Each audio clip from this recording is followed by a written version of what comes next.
A pregnant Kate Middleton has joined husband William and Prince Harry at the Grenfell Tower Memorial Service today. The Duchess of Cambridge hid her growing baby bump under a navy coat, paired with a matching hat as the trio made their way into St. Paul's Cathedral for the service. Shortly afterwards, the Duke and Duchess of Cambridge also arrived for the ceremony. The bells have been chiming at the cathedral since 10:30 am, half an hour before the royals arrived. Kate was seen taking her seat between the Duke of Cambridge and Prince Harry at the front of St. Paul's to watch the service. More than 1,500 people are attending the service today, around half of which are bereaved families and survivors, while the other half includes members of the wider community, volunteers and first responders. The multi-faith service includes messages of support for the bereaved, offering strength and hope for the future for those of all faiths and none. The fire in West London on June 14 left 71 people dead and hundreds homeless. Voices of those affected by the blaze were played out in the cathedral, with stories from the moment they realized the tower block was on fire. Some mourners bowed their heads, clearly emotional as they remembered their loved ones. Others held pictures of those who were killed by the blaze.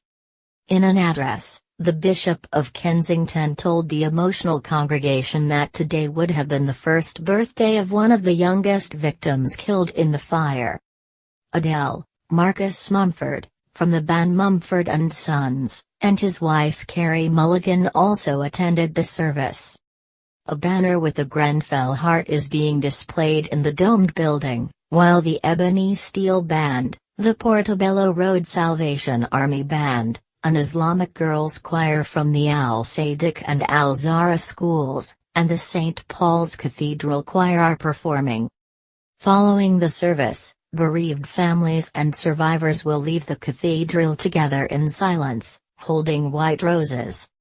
The royal family stood to talk with friends and relatives of the victims of the fire before they left the cathedral. Ben Gabtus, whose close friend and confidant Sheila died in the fire, hailed the royals' presence as a constant strand of support through the uncertainty of the past 6 months. The 48-year-old said healing would take a long time and that the service and people's faith is an important part of what's getting them through. Mr. Gabtus said he had been immediately struck by the way the tragedy touched the nation, praising the almost immediate spontaneous, visceral response of people wishing to help. He said, another unifying force was the presence of the sovereign, which seemed almost immediate again in terms of they hardly needed to be consulted.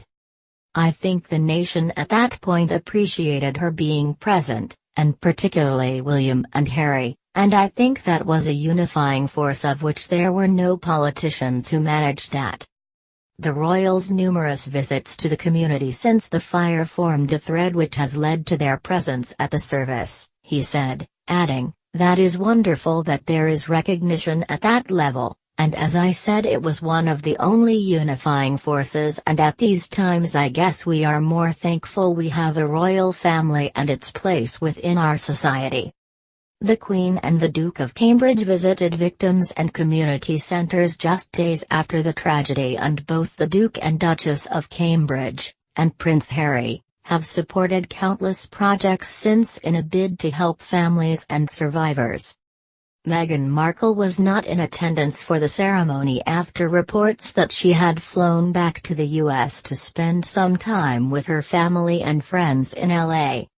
She has returned to London this week, and will join Harry, the Queen and the rest of the royal family at Sandringham on Christmas Day.